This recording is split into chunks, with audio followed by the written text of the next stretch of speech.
All right, I'm showing 11:31. I'm going to go ahead and get us started. Want to welcome everyone, and first just kind of acknowledge this new way to kind of learn and engage over Zoom. And I appreciate you being here in this space today for this lunch and learn. I was able to check out the commissioner's speech this morning. I was really inspired by the work that you're doing.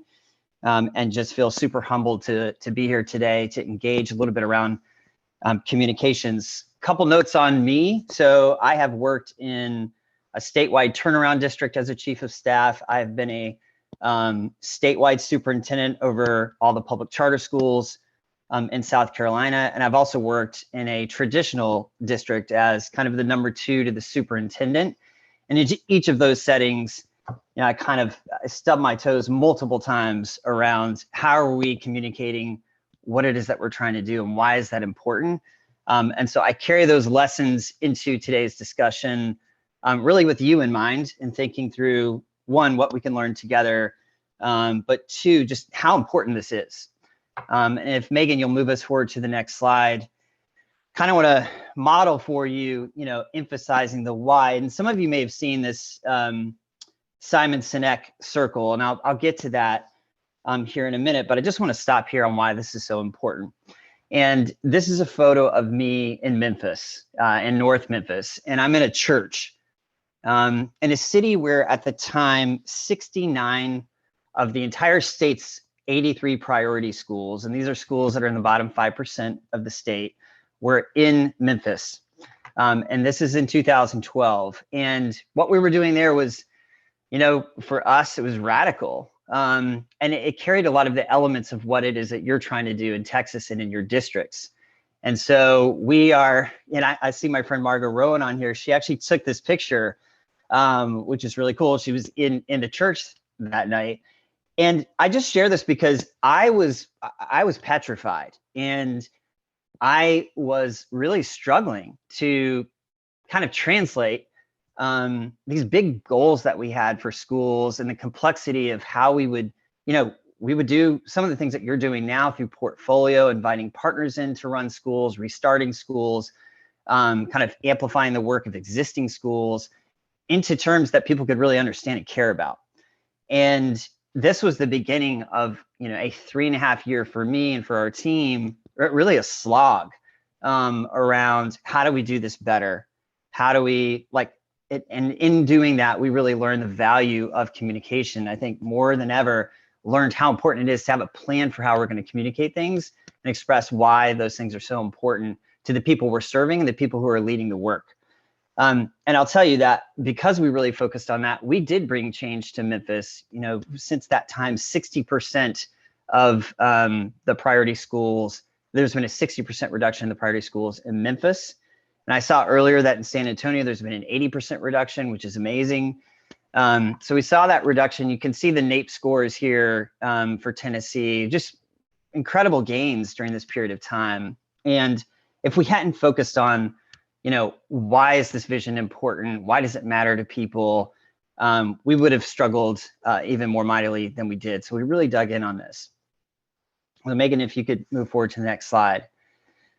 I want to kind of anchor in this hypothesis that I think is really important here. And if I had one statement as to why it's so important for us today and you as superintendents and others involved in the work to really understand your own why and how to communicate that vision, I think about this quote from this morning. Our kids are counting on us. I mean, just fundamentally, our kids are counting on us. And I would say the only way that this will work, and I'm reading this because to me, it's, if you've ever been through Relay, they have those key points. If there was one point today for you to take away, I would say, let it be this, that the only way that this is going to work is if people understand what you're doing and why you're doing it. That is so fundamental to the purpose, understanding why you believe in it, why it's in your heart, why it matters to them. I have been able to learn from so many great superintendents. And I remember Tom Boasberg, who was in Denver, giving a speech one time, and he talked about the politics of the work and basically said, you can either get ahead of it and understand it, and this is something he learned, or it's going to just drag you. It's going to drag you like, behind a wagon, the politics of the work. And if you're in the seat today, you know that. And that's just a reality of it. So the way that you really get good at that is to focus in on your why and have that be kind of fundamental to what you're communicating. And then that can get you to explaining what you're doing. So Megan, if you can move forward. Next slide. Let's just talk about how we're going to do this today. So it's a lunch and learn. I want to keep this pretty casual and informal. And I also want to kind of embrace what the commissioner said earlier about we're fallible. We make mistakes. Hey, board members, know that your superintendents, are working hard. We're gonna make mistakes. We're gonna fail. We're gonna learn from that failure.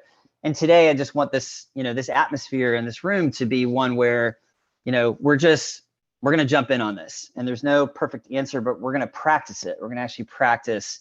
And I'm gonna really put this on you, and then have some discussion around it. What is our why? And, you should really know that. And it's got to be something that's really unique to you and who you are in your district and in your context. So today we're going to define our why. We're going to share those why statements out and react to them.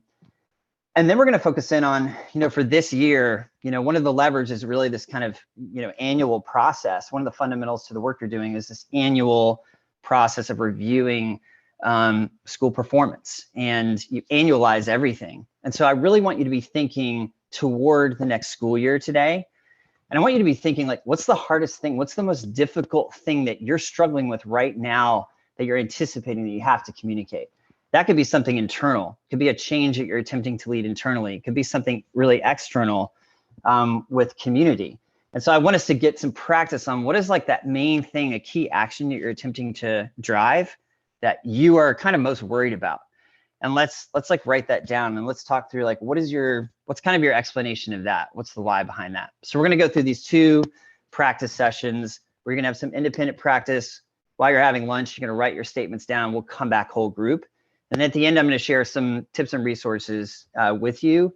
And then I'm gonna create a 1-pager based on what I hear from you today that I'll share back with you that you can take with you around some tools and resources. So Megan, if you can move forward one more slide.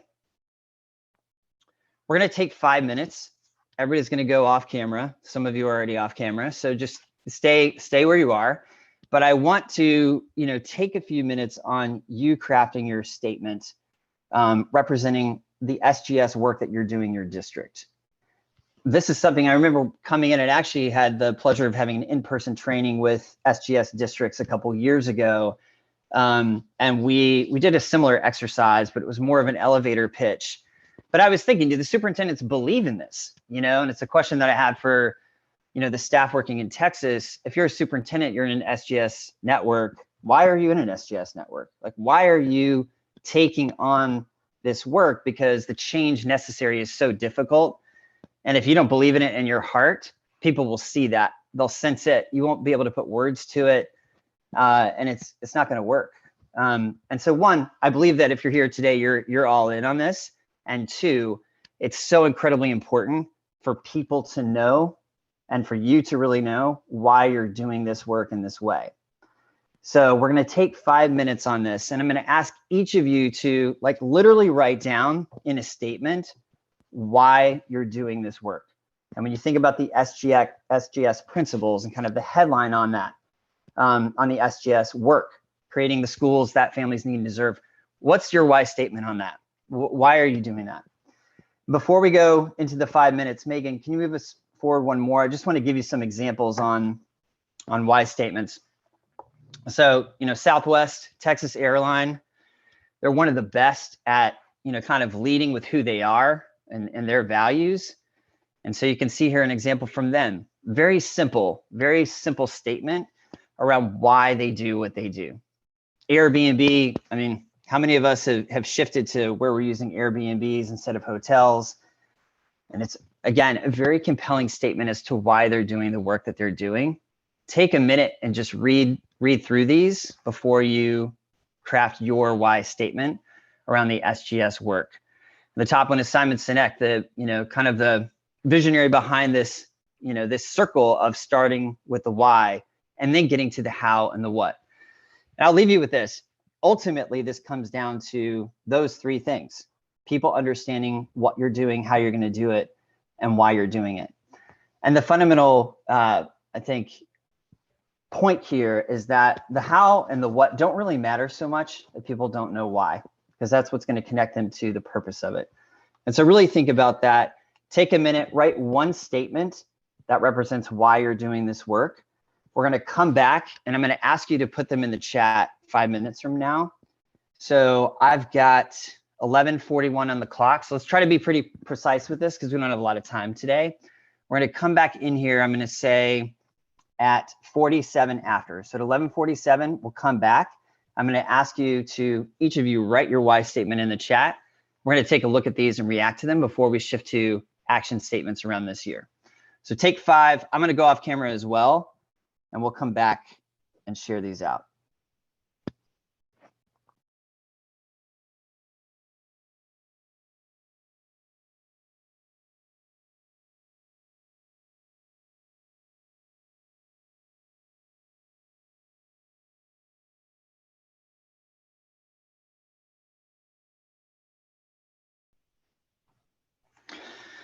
All right, folks, I'm going to ask you to come back in. If you can come off of mute, I may call on you to come off mute, just depending on where this goes, because I may just want to get some feedback on and hear a little bit more about these why statements. So I'm going to ask you to put your why statement in the chat now.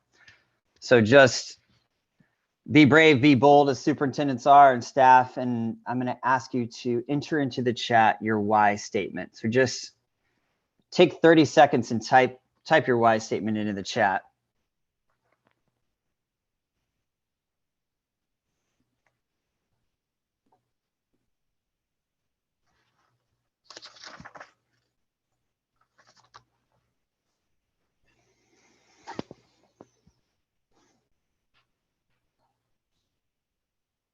Appreciate that. John Wink, first up, to guarantee every student's excellence by guaranteeing every educator's excellence.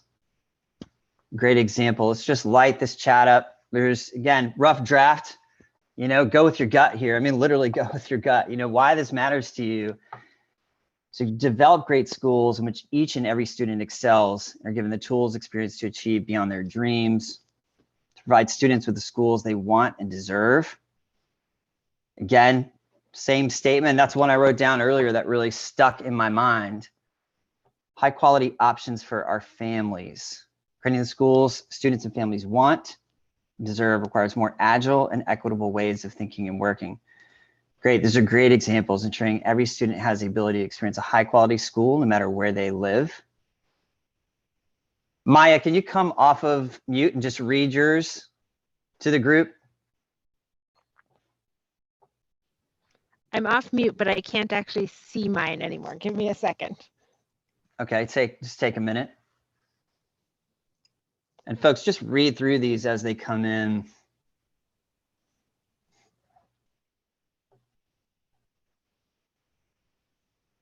Chad with the all caps, every individual, limitless. These are powerful.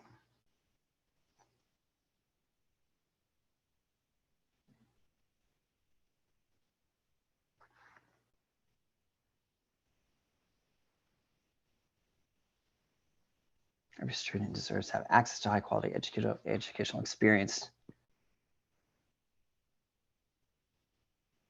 These are great. And Maya, I'll just take yours. I'll take yours for you. So because our education systems have not been designed to support all students, we need to do things much differently to change this dynamic, which includes empowering and supporting our educators, offering families a range of high quality choices to meet their needs, holding adults accountable for serving all students well. Equity and excellence.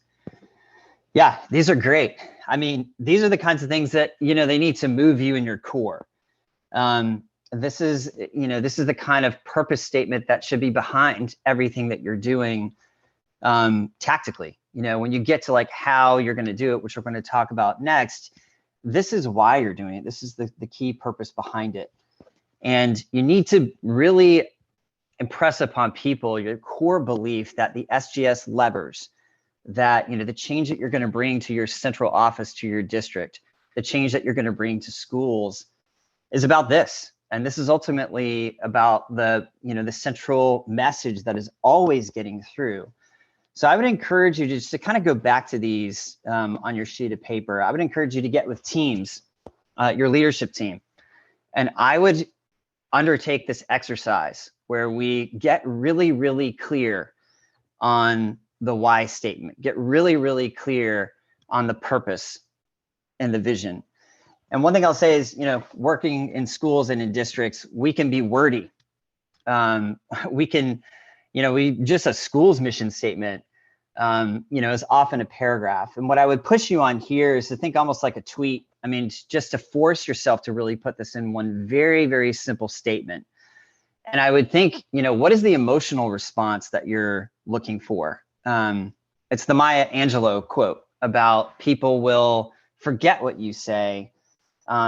They will forget what you do, but they will never forget how you made them feel. And I just really push you, does this communicate an emotion? Does this communicate, something that's really deep and that really matters to you? To kind of run it through that grid to see if it's invoking that, that real purpose. And so this is a great start. And I know that if I was in your district, these would matter to me. And if I was a family, these would really matter to me. And, I would understand why that's really pushing the change, because ultimately this is what it's about. So let's move forward, Megan, if you wouldn't mind, to the next stage of this, which is a little bit more, I would say, practical around what it is that you're doing. And everything in districts, as y'all know, it really comes down to, yes, you start with a big vision and you really find that why in yourself and you write that why down and you make sure that people know and understand the why. And if, again, you guys don't have these why statements and people on your teams especially don't know them, make it happen. Go back and undergo an exercise where you guys all get clear on the why behind this work. And then it really comes down to what's happening this year. Ultimately in districts in strategy, it is about annualizing, right? Because you've got budgets. And so you're going to your boards and you're saying, well, what is this year's budget all about? And you've got to articulate that. You got to put together the budget documents. You've got to put together the memos. You've got to communicate, how are we spending our money? What are our goals for this year? And what are the key actions that we're taking to achieve our goals? And so what I want to get to here is the tactical, kind of difficult stuff around the work itself. Like, you fundamentally have the why, and that's why you get out of bed every morning.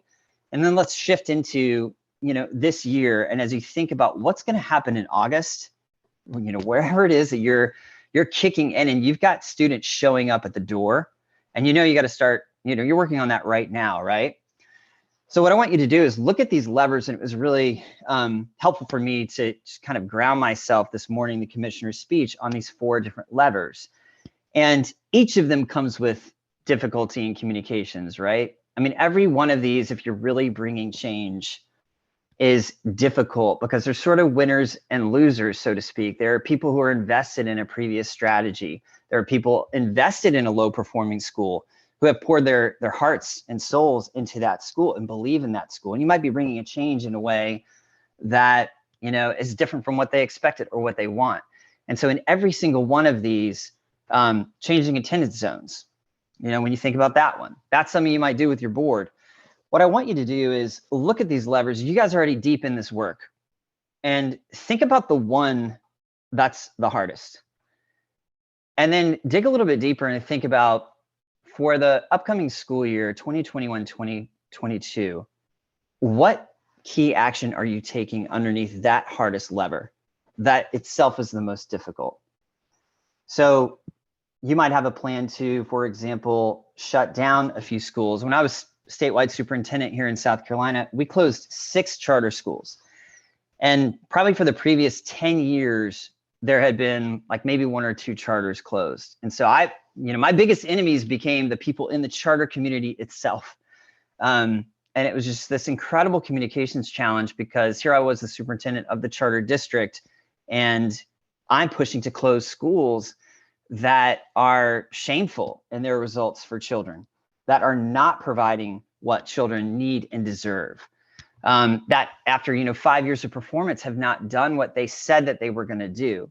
And so trying to figure out, man, how am I going to do that? But I'm going into this year and I know that I've got these two schools that just cannot continue to perpetuate educational malpractice any longer. And I have got to do something about that. And so I'm going to war room that, and I'm going to be thinking ahead of time with my communications person and my team, and then with community members. I'm going to be meeting with them, and I'm going to be planning ahead, sort of planting the seeds for this, because I know I've got to do it. So what I want you to think about now, and I'm going to give you 10 full minutes on this, is under one of these levers, and I'm sure one of them is kind of a hot button for you more than the other. Think about something difficult that you're planning to do this year. Think about that difficult action that you're taking. And I want you to write that down. And then I want you to think about why you're doing that specific action. Because we've got these big general why statements that sort of, big headers, the headline on SGS strategy. Why are you even a part of this thing? What does it mean? But every single thing that you do that brings change that's really hard has to come with the why you're doing it. So I want you to think of the actual thing, and I want you to write that key action down. This is a key action you've got to take this year to quickly bring change to families. I mean, I wrote down earlier from the commissioner's speech, how quickly can we drive change from an A to an F? That you as leaders are relentless in your pursuit of excellence for students. You're relentless in creating a system of great options. What's the most difficult thing you're going to do this year on that? And then think about your why statement behind that. Come up with a really compelling message for community, for the people most impacted, as to why you're going to do that. So I want those two things this time. And write those two bullets down. I'm going to give you 10 minutes. So we're going to come back, let's say at 12. I'm in the Eastern time zone, so I want to make sure I get this right for y'all. So let's just come back at 12:10. We'll come back at 12:10. We're going to share these out. And then we're going to close with just some discussion, some Q&A, because I want to open it up. I'm sure, I know that each of you is dealing with some sort of burning issue, and I want to create some time at the end of this, hopefully sparked by the examples that you give, to really dig into this.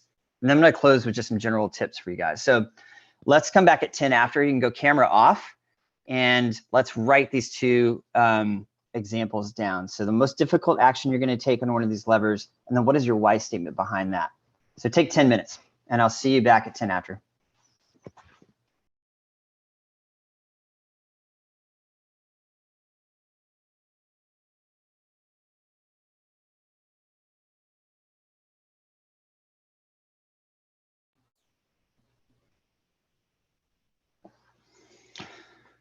Okay, folks, I've got 10 after, so I'm going to ask you to wrap up your short drafts that you've put together, and I'm going to ask you to put these in the chat as well.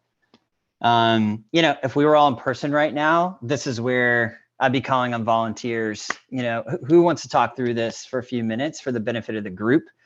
It's likely something that everyone else is going through or will go through. And what I'd like to do here is spend about 10 minutes together working through a few of these examples. And then I'd like to offer up to you, if you need a hand after this session working through these, I'm happy to help out if you just want to email me on any of these, thinking through how you might message them and what kind of steps you might take in the sequencing of that messaging. But let's start with just, put it in the chat so everyone can see it. And let's start working through these examples. And Matthew, if you don't mind, I'm going to start with you. Can you just kind of, put voice to what you've put here in the chat, and either read yours out or just kind of walk us through what you're trying to do here? Yes, absolutely. So one thing, we did some focus groups with our teachers and really looked at our data, and what we found was that our curriculum really was not equitable for all students. It didn't have the built-in supports for students that were English language learners or special education, where it's very explicit. And we have the majority of our teachers at 0 to 5 years experience. And so they had not yet had those experiences to hone their craft in meeting the needs of all learners. And so what we did was we had really reviewed other curriculums, including the Texas Home Learning curriculum, and we are making a transition next year for both literacy and math, and transitioning from K-8 to those curriculum choices where they have in those built-in supports. And so with that change is going to be a big shift for teachers who have used other curriculums, or they may have been utilizing their own created resources. Our curriculum was really designed around a PLC design model with lots of resources to choose from, where this is much more structured. And so with that, where there's going to be a lot of fidelity monitoring that also will be part of that challenge and support as we're training. And the goal is equity, to ensure that all kids have what they need and that teachers have the tools to get there. Yeah, and who do you think is going to have the hardest time with this? So I think that for our teachers that are more experienced, as they've been used to being able to, design those lessons completely themselves, this is really, it's laid out. We expect for teachers to be within 3 days of that instructions as it's laid out. So that does give flexibility for them to provide reteach and adjustments, but that is going to be a big shift, really even across all of our campuses as we work to ensure that it's being implemented with fidelity, that everyone's on track. And so it's a new, it brings in also blended learning components, which, we all experienced that influx this year, but we want that to continue. And so this curriculum, and it does have that integration for us. And so we think that, I think that teachers, we've already rolled it out to our principals, and they were very excited. They're on board. They're ready to get their teachers learning. And so I think it's really helping to connect, like you said earlier, to the why, and ensuring those equitable outcomes, and then helping teachers have the support with change and managing the change that's coming very quickly. That's great. So let's just dig in on this one for a couple minutes. Then I'd love to get to a couple other examples. So one, I just want to say, like, you're speaking to my heart on a curriculum ed reform effort. And I think, as a kind of easily labeled, portfolio person, I have really come over the last few years to recognize the deep importance of a content strategy. And if you're on this call right now and you're thinking about a portfolio of options and those options having different offerings, it is still so critically important that no matter who they are, so if it's a charter that's coming to you and they're presenting a plan to you as a leader to improve a school, you want to dig in on their educational program, and you want to make sure that every single day, every single minute, every single scholar in that school is having access to grade level content, because you cannot have equity unless that is happening. And it doesn't matter what the model is. It doesn't matter if it's project-based learning. It doesn't matter if it's a STEM school. It does not matter what the concept is. What really matters is that there's a high level of standard and expectation for every student, and that the content reflects that. So I just want to shout you out on this call, because I think sometimes there's this sort of academic strategy that can get lost in portfolio when you're thinking about the big mechanics of it. And this has to be at the heart and soul of what you're doing in the schools that both you manage, and in the schools that, whomever is your person or your team that's leading a call for great schools really understands. Because I'll tell you, if you've got, Pinterest is your content generator, and every single teacher every day has to create their own stuff, we have found that actually leads to inequity, and it doesn't work. So I really appreciate what you're doing here. I would tell you, for teachers, a really important kind of why message, a really sticky message that I think resonates with teachers around curriculum change and implementation is more time for them. So less time that they have to spend creating lessons, which, I mean, who has time for that? And who can do that really well all the time, right? So like really empowering teachers with more time to focus on what matters most in their classrooms. And so you've got, the scaffolding is kind of all like, it's really outlined for you. The exemplars are outlined for you, right? So you're taking your gifts as a teacher, and you can kind of work on customizing that curriculum. You're gonna have better results for your kids.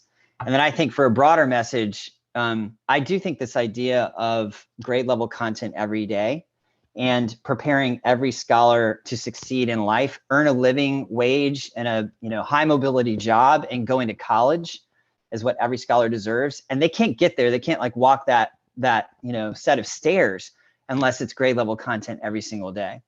So I would just give, those couple suggestions around a curricular reform that you're going through. For teachers, this is going to give them more resources, more power, more time. And for kids and families, this is going to ensure that they've got inspiring content every single day. And frankly, we know that if we don't kind of norm around a standards aligned curriculum, that's probably not happening. You're going to have all these gaps, and students of color suffer the most. They are the most likely not to be presented with grade level content. So I think it's a really powerful why statement behind that. I'm going to go to Gabby. Gabby, if you can hear me and you can come off mute, can you just put some voice to what you've written here in the chat and just kind of walk us through what you're working on?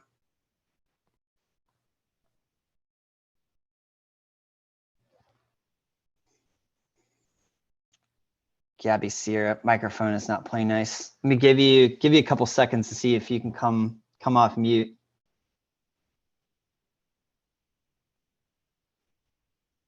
If not, totally get it. This is the tech world that we live in now. How about Chad? Chad Krausen. Not sure if I'm saying that right, Chad, but could you come off and walk us through this? Yeah, sure. So we are entering into new agreements with a couple of charter operators to start next year, and are really just building out the structures for that right now. This was our first year in SGS, so really just putting those foundational pieces together. And as you know, as an organization, you're trying to find your footing whenever you're starting something new. And when you start bringing other people in to help you to achieve your end goals, you realize things just as you start to work together that there tend to be some things that maybe you didn't realize when you were in the application process. Some things are great and you're excited about some things that the organization offers, and then other things are eye-openers, and you say to yourself, man, we have some misgivings about this. And so we're really just sort of working through that right now. And we're trying to figure out how to best go about doing what we know we need to do, which is what is required by SB 1882 and SGS, and that is to grant full autonomy and to just trust in the process. But it's difficult because we're invested in these students and the school as well. Yeah, I hear that. If you could just state really concretely, as you think about this coming school year, what does this look like in terms of actions that you're taking? Like, what does full investment in this newest charter operator look like? Well, they're bringing in a curriculum that is different than what we're accustomed to, obviously. And so I think, the biggest part of it is just ensuring that, we're providing them with the appropriate support so that they can implement the curriculum that they think is best for these students. And we want to get behind that, obviously. But it's just very different than what we've done. It's a totally different daily structure. It's a different, the leadership is different. The professional development that they're providing to teachers is different. And that's the whole idea, right? Is that, that they're going to come in and the efforts that we've tried in the past have failed. And so it's our responsibility to our students to allow someone else to come in and give it their best effort. And so for us, it's just about how we go about managing that and messaging it to our stakeholders, particularly at the district level. I mean, to our families, of course, but for them, it's just something new and different. But to our stakeholders here at the district leadership level, that, hey, this is okay. This is new to us, but it's okay to be uncomfortable, that this is going to work out. I appreciate that. And I feel like you are capturing like the tensions that exist in having operators run schools and what that change represents and feelings around that change and what it means for district folks and what it means for families and others. I think, so this is like the tension. I mean, this is the tension in expanding grade options. I think, some just suggestions here. I think to the extent that previous performance can be communicated, so it's like, you know, it's not just a new thing, it's actually like an established thing. To the extent that this curriculum, you know, it's probably not purely experimental, it's probably been used in another context, another city, another state, or the leadership of this group has a great track record. I would really push like grounding that track record and the messaging around what's happening here. Like, we know that this works. We have really strong evidence that this works. Another thing I would suggest is there's sort of a they and us that can exist, especially in districts with charters, even in portfolio. And I think to the extent that district leaders can message like that, this is still the thing you're doing, that it's, you know, it's not like an outsourcing. It's like, this is a good, creative, innovative option, and you're facilitating it. And, you know, whether it's like someone who came up through your leadership program and it's your curriculum that you choose with your budget, or it's not, it's kind of a more non-traditional path into leading the school. It's still it's your thing. It's your initiative. I think that's really important to like build trust and faith in the people that you serve and in your staff.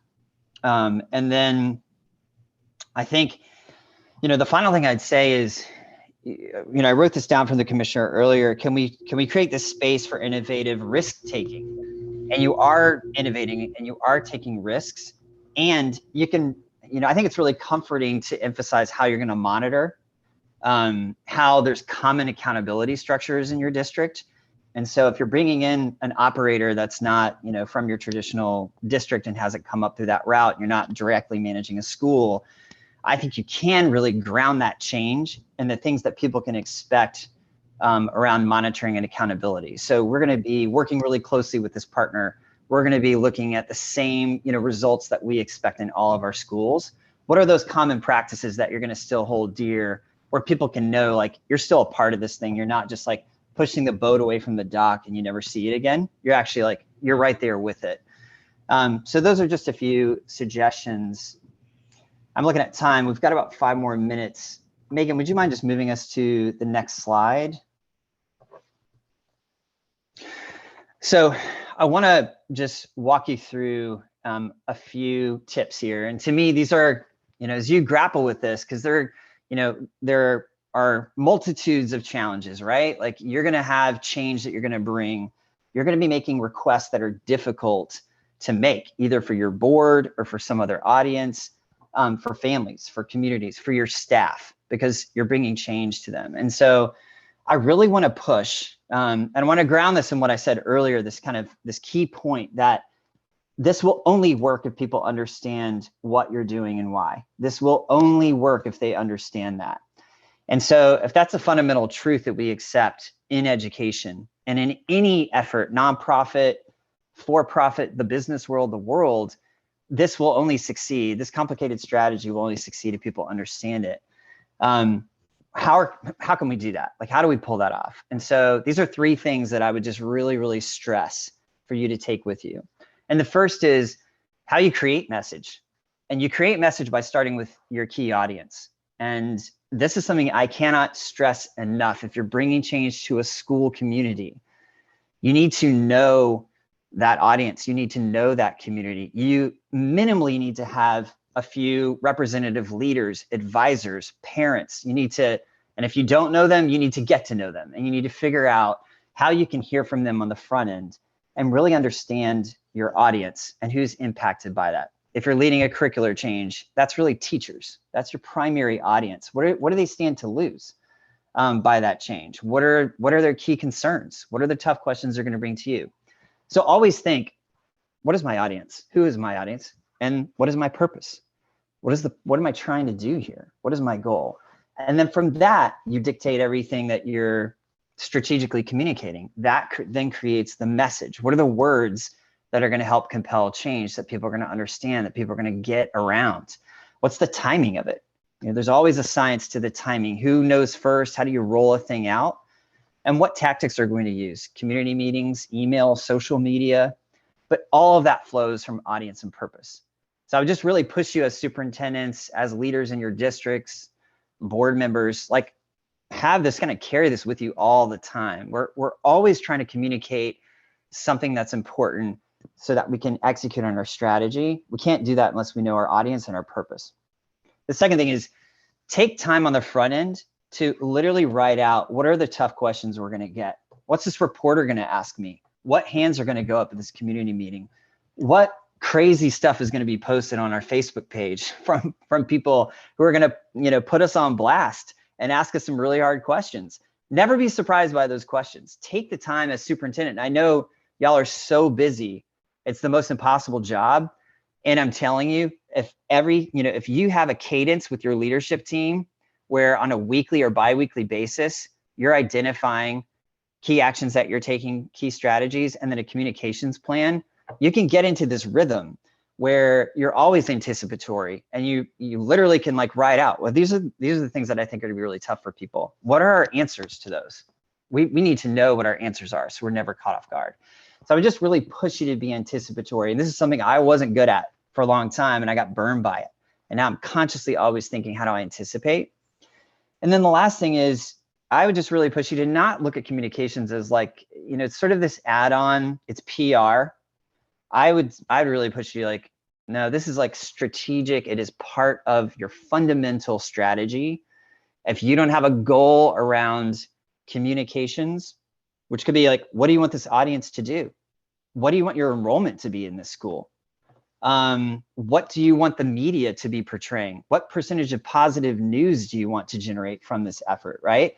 What support do you want from voters on an existential board, you know, a board agenda item or a, you know, capital plan? You know, set the goal. I mean, quantify it and set the goal so that you know what you're trying to achieve with communications, just like all the other important stuff that you're doing.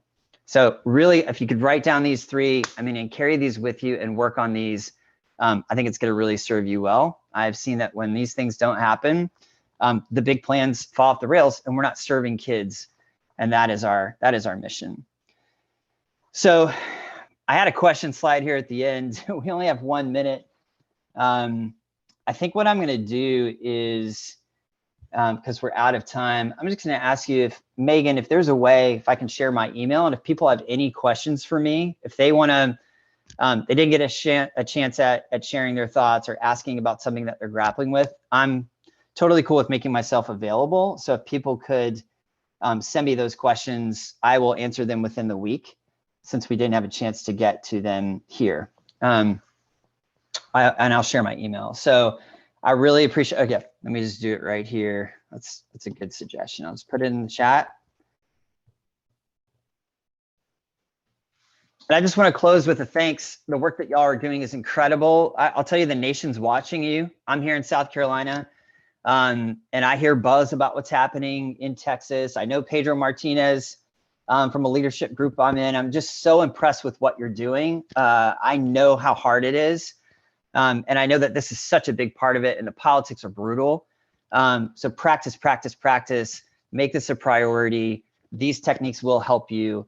And I really appreciate what you're doing. It's inspiring work. So take care. Good luck with it. And if you need anything, feel free to reach out. Thanks, everyone.